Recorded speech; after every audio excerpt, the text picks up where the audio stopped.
Welcome to a CX moment. I'm Roisin Hunt with Zendesk. So glad that you're with us here today.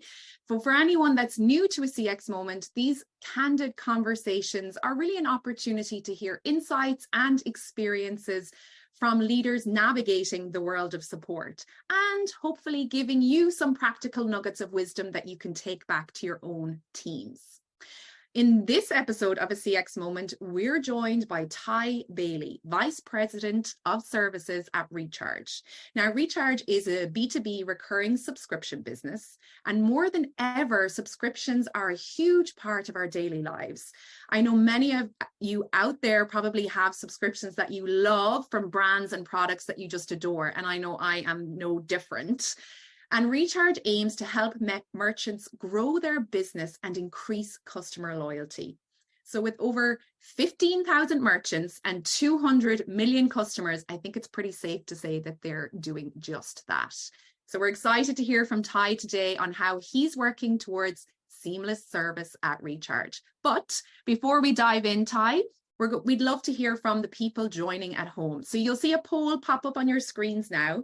And we're curious if you have regular subscriptions or products or brands that you love. So heck yes, I live for my regular deliveries. I've tried a few and then I sign up and cancel a little later, or no thanks, not for me. So as folks are answering that, you can also ask questions in the chat today and we'll bring those to our conversation with Ty. So let's close out that poll and welcome Ty to a CX moment. Ty, thanks so much for being with us today. Oh, absolutely. No, anytime I can talk shop with support folks, I love doing it. So this is a great opportunity to gab. I think there are folks who will be delighted. So let's see what folks are saying. All right, so we have kind of got a combo. Most people saying, I've tried a few and then I sign up and cancel. And then some people who are just living for those regular deliveries. Ty, what are some of your favorite subscriptions? So for me, there's the two big ones. And we also tend to have like a couple of staples and then some on and off. But the two big call outs I'd have is one is Crunch Labs. If you haven't seen it, it's a build box for kids that focuses on like STEM education, creates toys and accessories. And it is so much fun. My daughter is an absolute fan. I was a member there before even coming to Recharge and just wild. And then another one is Westward Whiskey.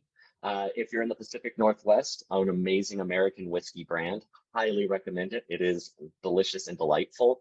They do a good job of their like loyalty programs in that if you're a member, you have access to like one cask offerings and so on that you just can't get through retail. So again, highly recommend. Amazing. We were just joking before we came on air that back in the day, my original subscription was my weekly girls magazine called Bunty that I used to get from my local news agent. So we've evolved since then, I think it's safe to say. So Ty, tell us about how your team and the support org is structured at Recharge, because you do have a little kind of unique twist on how that is set up. So tell us about that. Yeah, so at Recharge, we actually scale the business quite a bit. You know, we have everything from mom and pop fudge shops, like literally, I sell fudge, to giant subscription firms. And the way you approach them is different because the personas are different. So at my team, we have 4 overall teams. Our knowledge and enablement team, which is focused on overall quality, deflective content, KCS strategy, and future deflection through AI and so on. I have an innovations team, which is something that is slightly different from a lot of support. It is a dedicated development team, very small, that is just for my org. They build out our middleware, customizations, and automations at like a platform level.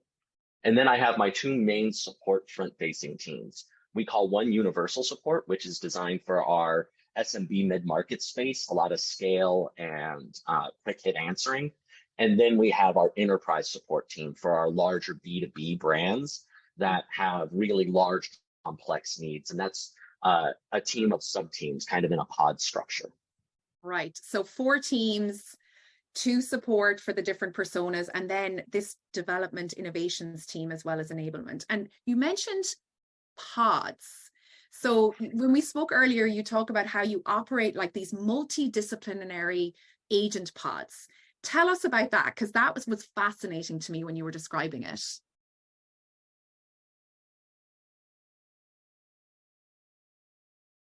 Oh, Ty, I think we have lost service. AI first, headless designs. Oh, did I I think you connection get dropped out there for stuck? a minute, or maybe it was. Okay. Highly complex builds. So when we're looking through it, we developed a smaller book of business model for the support team where 4 support agents during core hours work with the same book all the time. So they have a much more intimate and connected experience. That, of course, doesn't scale depending on where you're at in terms of the value and complexity. So we ensure that there's seamless handoffs between the different teams, simultaneous trainings, and so on. And this has worked really well for us at the top end of our market. And then in our mid-market space, just running a flat universal team where everyone does everything using like swarm capabilities and dynamic routing has allowed us to really scale the capability as we innovate quickly on the product side. So like teams of experts, and then the ability to for everyone to be able to answer every type of ticket that comes in. And when we spoke, you mentioned that like you start with a really robust onboarding experience for the agents. Like there's training, certification, shadowing. Tell us about that process. Like it's not just you dump in and go and you're like hitting the ground running. Tell us about the process, and then where do you see that value translate of investing a lot of time and energy up front? Yeah, so we bring people in and we assume no knowledge of the e-com space, base tech knowledge, and we really focus on training them up through a multi-week training process, starting with classic like video training, take at your own pace, but really focusing on peer shadowing and getting an understanding from your peers as you go. Then over the course of a couple of weeks, we start doing ticket assignment where the peers are passing tickets to them. And then you're doing your own tickets, pulling from the queue, working chats. But because of our collaboration system, you always have that net behind you. It's not you're being measured on your volume, it's being measured on quality and your ability to raise your hand. So we found that adoption rate has been really smooth, and talking to our team, the feedback has been really good for folks coming from other support jobs or other locations where it's much more like throw in the deep end, here's the docs. Yeah. So you mentioned like that network of the safety net of the people behind you. So you have a lot of kind of collective knowledge at people's fingertips. And then, what does that do for scaling up and down? Like, do you scale up and down at different times of the year, or do you kind of maintain a flat rate of agents? We generally try to maintain a flat bench of agents, and we plan our activities for the seasonality because there's peaks and valleys, especially in e-commerce. So we try to plan when we're going to do larger rollouts, staff trainings, things like that, when we have the time. We're also operating 24/7, 365. So I always have staff in seat.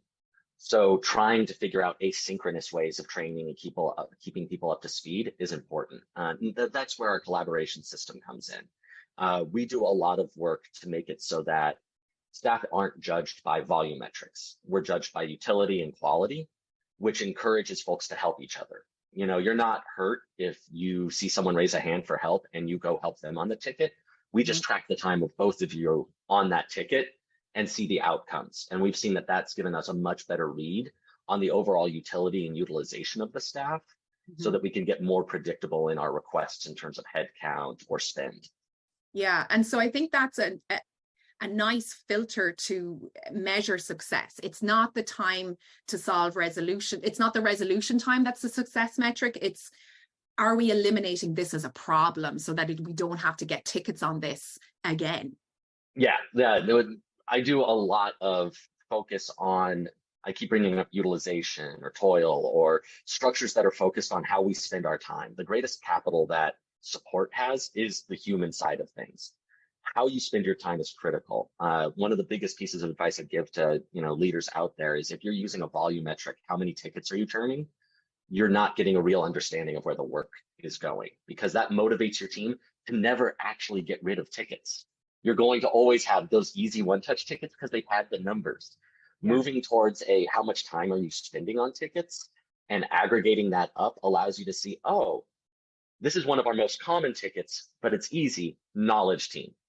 This is a ticket that we only get like 15 of, but it's 5 human hours every single time. We need to really work on how we can enhance the product, enhance the capability, and drive that frustration down. Because every support ticket is a friction point with your customer. Mm. So the end goal should be getting rid of support. Yeah. Never going to happen, but the best support experience is one that doesn't need to exist.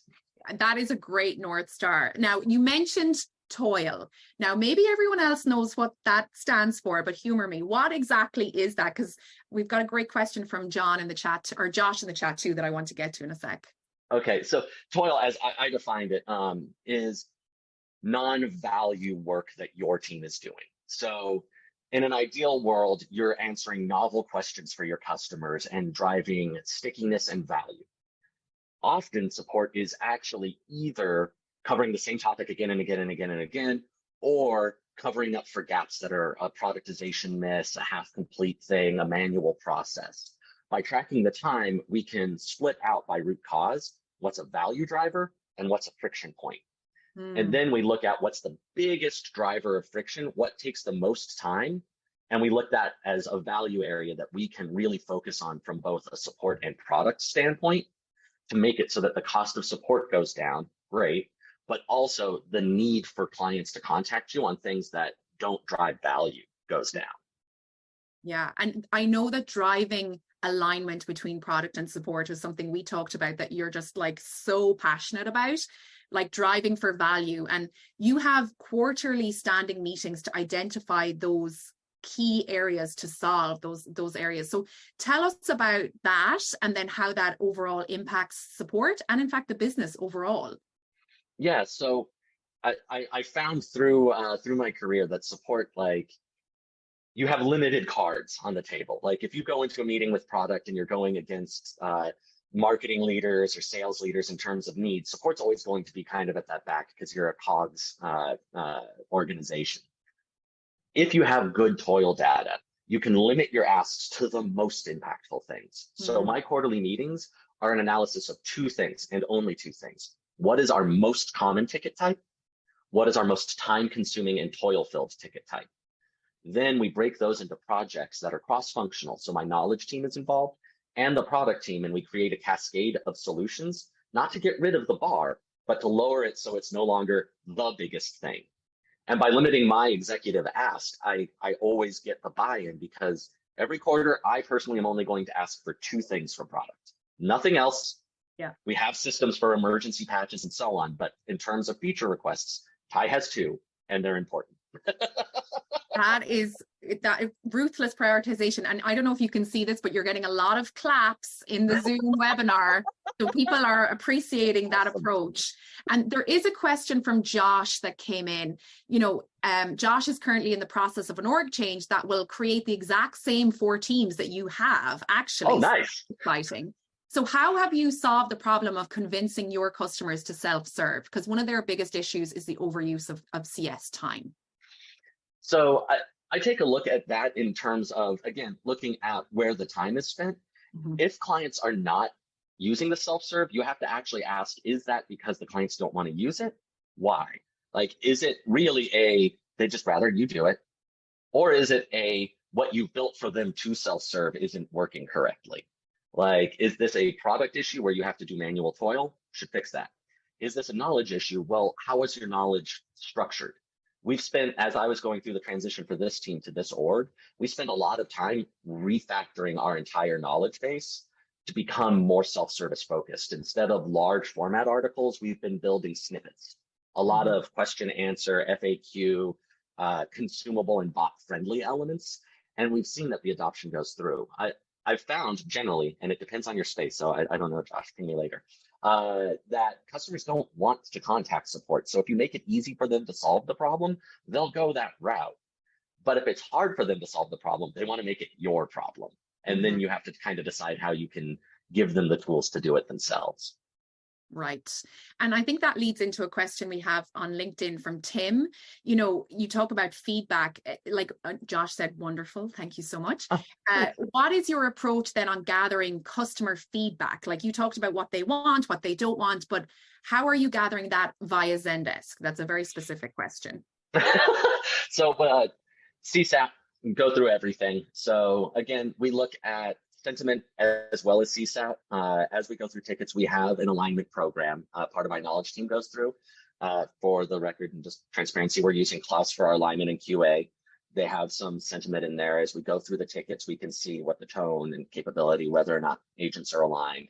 Then we also go through every single CSAT. Thumbs up, thumbs down. We look at our fill out rate by customer. I'm very data centric in these elements so that we can drive more conversation. And again, I like to do a little bit of hack. My joy in life is every day I have a little script that grabs every positive CSAT with a comment and then converts it to micro bonuses for the team. So bonusly, I give just 10 points to anyone who gets a positive with comment, and I read every one of the things that comes through. Wow. It's great with coffee. And then just to clarify, what was that product the tool you were using for sentiment? Somebody. So we're using Klaus for our QA and sentiment. We're using basic Zendesk CSAT to get those things out.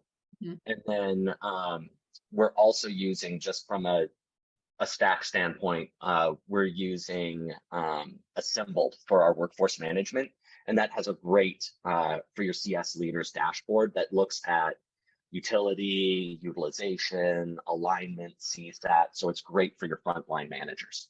Great. And then you talked about data and that you're really hot on, like, it's just really important for you, especially from a support org perspective, because when we spoke, you were like, oftentimes, you know, when reductions need to be made, support is one of the first places that people look to make cuts. But you said you have not had that experience based on how you've set things up. So how do you use data to support your team within the overall business priorities and objectives? Yeah, I think I mentioned earlier that like support has very few cards to play. Data is the most important one. Support has more touch points with customers than any other org. More than sales, more than product, more than marketing, support actually knows the customers better. So if you utilize those touch points to actually drive data, you become indispensable to the other teams. Now, in terms of creating your defense for economic downturns and so on, I cannot stress enough that you should be tracking time. Your staff will be paranoid. I recommend not using it as a staff monitoring or a goal standpoint, but looking at it at a macro level. How much of your team's time is being spent on tickets, on value drivers, on friction? And as you look at that total time spent, you can get a utilization metric. And the reality is you can't cut a certain amount. Like, unless you have extra bandwidth, cutting is just going to degrade your service. So having a good history of utility metrics will give you a bulwark to talk about, okay, things are rough. We need to decide, what are we going to give up on?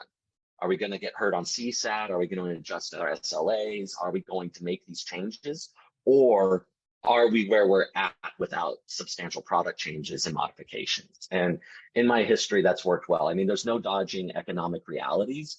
Yeah. But I haven't been in a place personally where once you've made that argument, you end up in like a full gutting of the support org or a fundamental change to your customer success strategy. Yeah, I think that's going to be a very valuable kind of perspective for a lot of people on the call today, just because you said, like you said, we can't deny it, it's happening. Yeah. Just like that, we also can't deny that AI is happening. And you can't have any conversation today without mentioning AI. It is the hot topic. And you said that you're evaluating AI partners and you were marveling at how fast even things have changed from the beginning of your process to where we are today. So lots of people are starting this journey. You know, I think we're all kind of in a similar situation. It's new for a lot of people. There's reservations, concerns, excitement. Where are you starting? So I've been looking at the space for years. And to be very honest, up until like 18 months ago, I didn't think the juice was worth the squeeze. The quality, the communication, the amount of training and data you had to put into it was very expensive and very toil rich. And if you're in a younger phase company where like PDLC processes are loose and your timelines and doc changes are rapid, that maintenance was not really worthwhile. With all of the changes in LLMs and large language models and the generative AIs coming through from a number of vendors, we're finding that a lot of that frontline AI bot and agent augmentation with knowledge is way better than it was. I probably would have moved earlier this year, but I have a very structural view on how we roll out systemic change. So we're building our way up through moving from classic like chat and Zendesk tickets to messaging. While we do that, we're looking at an AI partner, we're moving in product, and we want to make sure that all of these things happen together to create a good customer experience. And I think until like the messaging integrations, I also found that the AI chatbots were always jarring in terms of their handoff. Now we can start looking at customer data and creating if-thens to flow appropriately for either customer tier, priority, topic. We can actually do some more flexible things. So the space is interesting. We're still evaluating, but you know, all of the major players are 100% hitting my inbox. I'm sure if you're on this call, you have also heard a pitch from at least 15 different AI firms this year. Maybe revisit us when you finally select one and you can let us know how it goes. Totally. Absolutely. And so, you know, we spoke earlier about the importance of, you know, you're doing it in a seamless way. You don't just want to roll it out and for it to be abrupt experience for your customers. And that also starts with getting your agents ready for operating in a different type of model or way or interactions.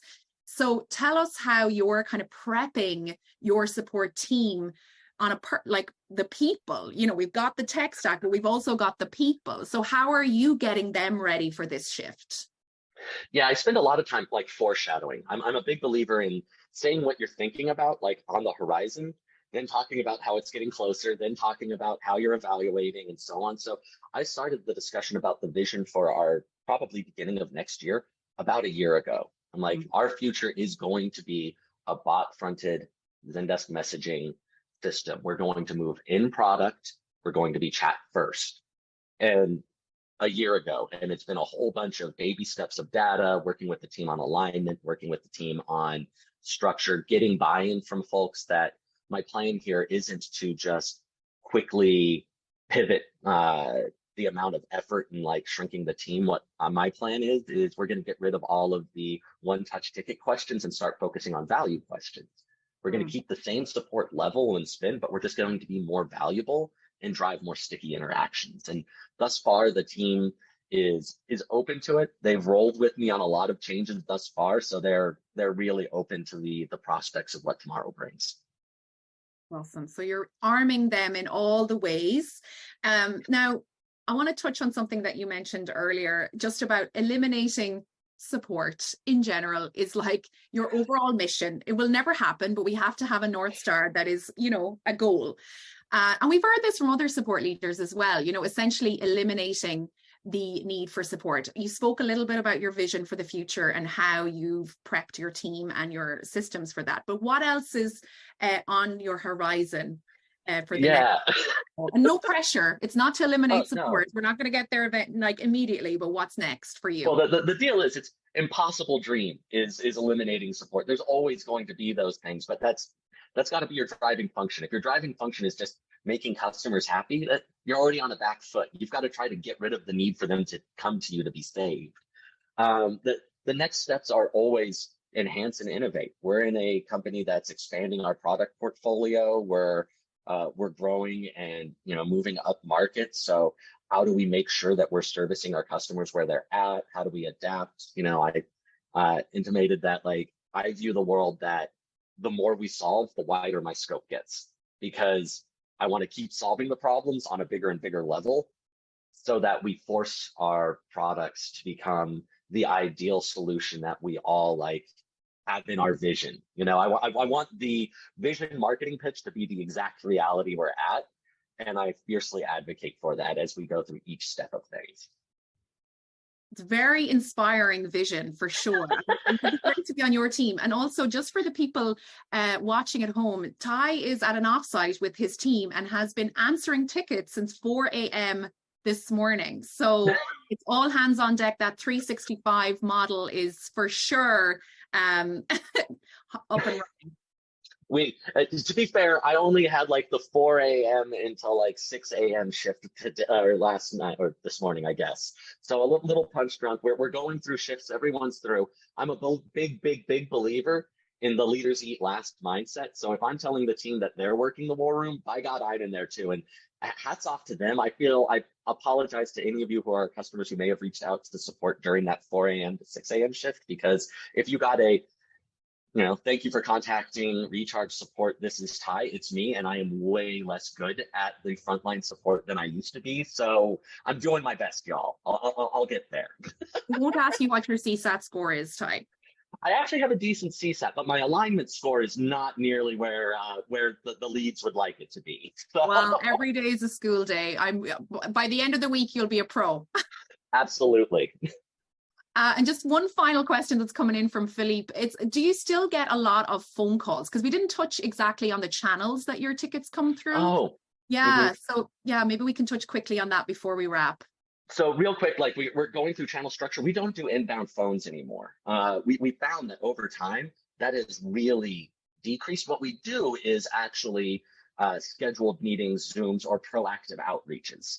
So we have Zoom app in ticket, and the clients that have that, we can have agents proactively schedule or create a Zoom meeting directly in the ticket. And then we can do live work in that regard, but we don't have like the inbound phone channel. We found that it was the least utilized, and it seems to be, at least in our space and tech level, really a slowing area versus chat or omni-channel on a digital side. Yeah. And then you mentioned that your agents can prepare better for the time that they are interacting then with customers. So it's a much better use of everyone's time. Yeah, exactly. It's all about that value element. If we can move fast, if we can meet people where they are and drive the value, you don't need necessarily the immediacy. Like a lot of the drivers of phones, in my experience, has been someone just wants to be on the phone to know that you're working on it. Mm-hmm. Yeah. If you have good systems to keep people up to date, the amount of requests for it goes downhill quickly. Absolutely. Well, thanks for answering that real quick. And thanks to you, Ty, for your time today. I know you're super busy with your offsite, but I think we can all say we got so much value from your insights and experience. So thank you for being with us. Oh, no, thanks for having me. And again, one wants to chat. I love talking shop, so I appreciate the time. Absolutely. And thanks to you all for watching. And we hope you enjoyed the session. We'd love to hear your thoughts. There is a link in the chat if you'd like to complete a survey. And we've got a gift card of $20 for Amazon for about 5 of our respondents who will be chosen at random.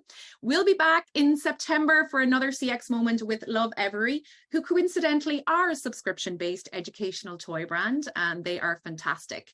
We've also got 2 fantastic in-person events coming up in October. If you're in the New York area, Zendesk Showcase is on October 4th, or if you're in Chicago, October 24th, and links for those are also in the chat. If you're in the neighborhood, we would love to see you. Until next time, from all of us here at Zendesk, take good care, and we'll see you very soon.